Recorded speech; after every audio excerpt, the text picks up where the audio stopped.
ശ്രീ രാജു എബ്രഹാം, ഈ വിഷയത്തിൽ പറയേണ്ട സമയം, പറയേണ്ട അവസരം ഇതാണോ എന്നൊക്കെ ചോദ്യങ്ങൾ ചോദിക്കാം. പക്ഷെ എന്ത് നമ്മൾ ചെയ്തു? അല്ലെങ്കിൽ കഴിഞ്ഞ 2018 പ്രളയം കഴിഞ്ഞിട്ട് ഇപ്പോൾ എത്ര വർഷമായി? 8 വർഷം കഴിഞ്ഞ് നമ്മളൊരു 9ാമത്തെ വർഷമാണ്. നമുക്ക് ഒരുപാട് അനുഭവങ്ങളുണ്ട്. പക്ഷേ ഇത്തരം സമയങ്ങളിലൊക്കെ ഈ വളരെ പെട്ടെന്ന് നിങ്ങൾ ഇത് ചെയ്തില്ല അത് ചെയ്തില്ല എന്ന് പറയുന്നതിനപ്പുറം നിങ്ങൾ എന്ത് ചെയ്തു വെച്ചിട്ടുണ്ട് എന്ന ചോദ്യം വളരെ വ്യാപകമായി ഉയരുന്നുണ്ട് കേട്ടോ.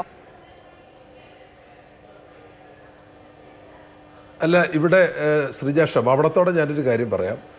ശ്രീജ ഒരു ബുക്ക്, ഒരു പ്രോട്ടോക്കോളിനെ പറ്റി പറഞ്ഞതുകൊണ്ടാണ് ബഹുമാനപ്പെട്ട അബിൻ വർക്കിയും അത് പറഞ്ഞെന്ന് എനിക്ക് തോന്നുന്നു. അത് അണക്കെട്ട് തുറക്കുന്നതുമായി ബന്ധപ്പെട്ടാണ്. അങ്ങനെ അണക്കെട്ട് തുറക്കുന്നതുമായി ബന്ധപ്പെട്ട് ഞാനിപ്പോൾ മാതൃഭൂമിയുടെ സ്റ്റുഡിയോയിലാണ് ഇരിക്കുന്നത്.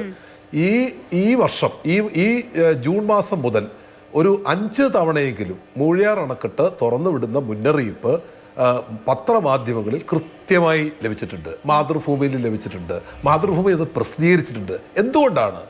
ഏത് അണക്കെട്ട് തുറന്നു വിട്ടാലും, അതിൻ്റെ താഴെയുള്ള ബാരേജ് തുറന്നു വിട്ടാലും, ഏത് ബാരേജ് ആണെങ്കിലും അണക്കെട്ടാണെങ്കിലും തുറന്നു വിടുന്നതിന് മുമ്പ് പൊതുജനങ്ങളെ അറിയിക്കും. അതുകൊണ്ടാണ് ഞാൻ പറഞ്ഞത് അങ്ങയുടെ ഒരു ഇൻഫർമേഷൻ തെറ്റാണ്. കാരണം ഇപ്പൊ അബിൻ വർക്കി അത് പിടിച്ചതുകൊണ്ടാണ് ഞാൻ പറഞ്ഞത്. പിന്നെ മൂഴിയാർ ഒരു ചെറിയ ഡാമൊന്നുമല്ല.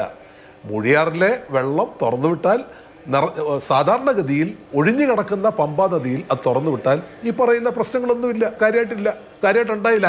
4-5 തവണ ഈ വർഷം തുറന്നു വിട്ടു, ഒരു വർഷം ഇപ്പോൾ ഉണ്ടായില്ല. പക്ഷേ തീവ്രമഴയിൽ നിറഞ്ഞു കിടന്ന പമ്പയുടെ പുറത്താണ് ഈ വെള്ളം അധികമായി എത്തിയത്. അതാണ് പ്രശ്നം. ഞാൻ പറഞ്ഞത് മറ്റൊന്നുമല്ല. ഏത് അണക്കെട്ട് തുറന്നു വിട്ടാലും, പ്രത്യേകിച്ച് പ്രളയ കാലഘട്ടങ്ങളിൽ അനൗൺസ്മെന്റ് നിർബന്ധമാണ്. അനൗൺസ്മെന്റ് നടത്തിയേ ഏത് ഡാമും തുറന്നു വിട്ടിട്ടുള്ളൂ. 2018 ജൂലൈ മാസം 30-ാം തീയതിയാണ് ആദ്യം അണക്കെട്ട് തുറന്നു വിട്ടത്. ഇടുക്കി തുറന്നു വിട്ടു, കക്കി തുറന്നു, എല്ലാം തുറന്നു വിട്ടു.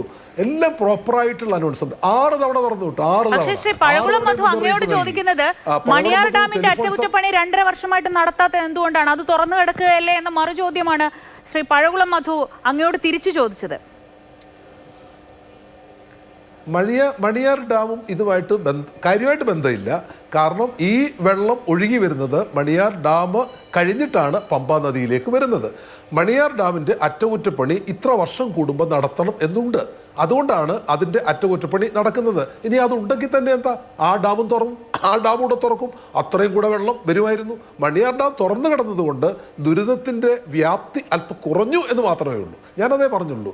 പക്ഷേ മുൻകരുതലിനെ സംബന്ധിച്ചിടത്തോളം ഈ ഡാം തുറന്നു വിട്ടതിനെ ഒരു കാരണവശാലും ന്യായീകരിക്കാൻ കഴിയത്തില്ല. ആ വെള്ളം വന്നില്ലായിരുന്നുവെങ്കിൽ ഈ ദുരന്തം റാന്നിയിൽ ഇത്ര ഉണ്ടാകുമായിരുന്നില്ല എന്നാണ് ഞാൻ പ്രധാനമായിട്ടും പറഞ്ഞത്. അതുകൊണ്ടാണ് സർക്കാർ ഇതിനുള്ള സഹായം നൽകണം. രണ്ടാമത്, എല്ലാ വാർഡുകൾക്കും 25,000 രൂപ നേരത്തെ നൽകുമായിരുന്നു. 2, പ്രളയം വന്നപ്പോൾ 2018 ഉടൻ തന്നെ 10,000 രൂപ വെള്ളം കയറിയ എല്ലാ വീട്ടുകാർക്കും അന്ന് ഗവൺമെൻറ് കൊടുത്തു.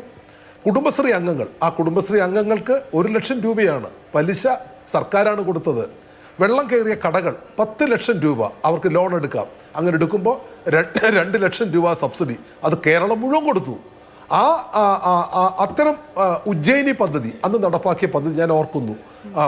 നിങ്ങൾ വീടുകൾ സർക്കാർ പുനർനിർമ്മിക്കുന്ന കൂടാതെ വീടുകൾ പുനർനിർമ്മിച്ചാൽ 3.5% അതിൻ്റെ പലിശ സബ്സിഡി കൊടുക്കുന്ന പദ്ധതി നടപ്പാക്കി. ഇതെല്ലാം കേന്ദ്ര സർക്കാരിൻ്റെ വലിയ സഹായങ്ങളില്ലാതെ വന്നപ്പോൾ ഞാൻ ഇടയ്ക്ക് സൂചിപ്പിച്ചു, അന്ന് UDF ശരിക്കും രാഷ്ട്രീയം കളിക്കുകയായിരുന്നു.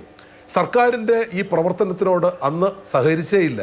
അന്ന് സഹകരിച്ചില്ലെന്ന് മാത്രമല്ല, കേരളത്തിന് കിട്ടേണ്ട പണം കിട്ടാതിരിക്കാൻ മന്ത്രിമാർ പുറത്ത് പോകുന്നതിന് എതിർപ്പ് പ്രകടിപ്പിച്ചുകൊണ്ട് കേന്ദ്രത്തിന് കത്തെഴുതിയ ആളുകളാണ്. ഞങ്ങൾ അങ്ങനെയല്ല ചെയ്തത്. ഞങ്ങളിതിനകത്ത് രാഷ്ട്രീയം കാണാത്തത് കൊണ്ടും ഇത് കേരളത്തിലെ ജനങ്ങൾക്ക് വേണ്ടി എല്ലാം തുറന്ന് ഈ കാലഘട്ടത്തിൽ ഇന്ന് ഇടുക്കിയാണ്, കോട്ടയമാണ്, പത്തനംതിട്ടയാണ്, കാസർഗോഡാണ്, വയനാടാണ്, അവിടെ മാത്രം ഒതുങ്ങി നിൽക്കുന്നില്ല. നാളെ ഇത് ഏത് ജില്ലയിലും സംഭവിക്കാം. പക്ഷേ മുൻകരുതലുകൾ എടുത്തേ പറ്റൂ. ഇവിടെ മണ്ണിടിച്ചിലുണ്ടാകുന്ന സ്ഥലങ്ങളിൽ, ഉരുൾപൊട്ടലുണ്ടാകുന്ന സ്ഥലങ്ങളിൽ അവരെ മാറ്റിപ്പാർപ്പിക്കുന്ന ഒരു സമീപനം കേരളത്തിലുണ്ട്. എന്തുകൊണ്ട് കോട്ടയം ജില്ലയിൽ, ഇടുക്കി ജില്ലയിൽ അതുണ്ടായില്ല? അതൊരു പ്രധാനപ്പെട്ട പ്രശ്നം തന്നെയാണ്.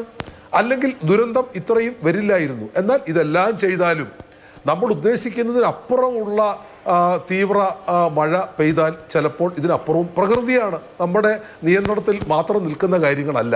പക്ഷേ ഒരു ഗവൺമെൻറ് വിചാരിച്ചാൽ ഇതിൻ്റെ വ്യാപ്തി കുറയ്ക്കാൻ കഴിയും, കലാമിറ്റി നമുക്ക് കുറയ്ക്കാൻ വേണ്ടി കഴിയും. 2018 പ്രളയവുമായി ഈ പ്രളയത്തെ ഒരിക്കലും താരതമ്യം ചെയ്യാൻ കഴിയില്ല. കാരണം അന്ന് കേരളം മുഴുവൻ തീവ്രമഴയായിരുന്നു, കേരളം മുഴുവൻ മുങ്ങിപ്പോയ ഒരു പ്രശ്നമാണ്. എന്നാൽ ഇത്തവണ അത്ര ഉണ്ടായില്ല, ഒറ്റ ദിവസത്തെ മഴയുണ്ടായുള്ളൂ. ഒരു ദിവസത്തെ മഴയുണ്ടായപ്പോൾ ഇതാണ് സ്ഥിതി എന്നുണ്ടെങ്കിൽ എങ്ങനെയാണ് 2018 പോലെയുള്ള ഒരു പ്രളയം വന്നാൽ എങ്ങനെയാണ് ഈ മുന്നൊരുക്കമില്ലാതെ തയ്യാറെടുപ്പില്ലാതെ ഒരു സർക്കാരിന് ഇത് നേരിടാൻ പറ്റുക?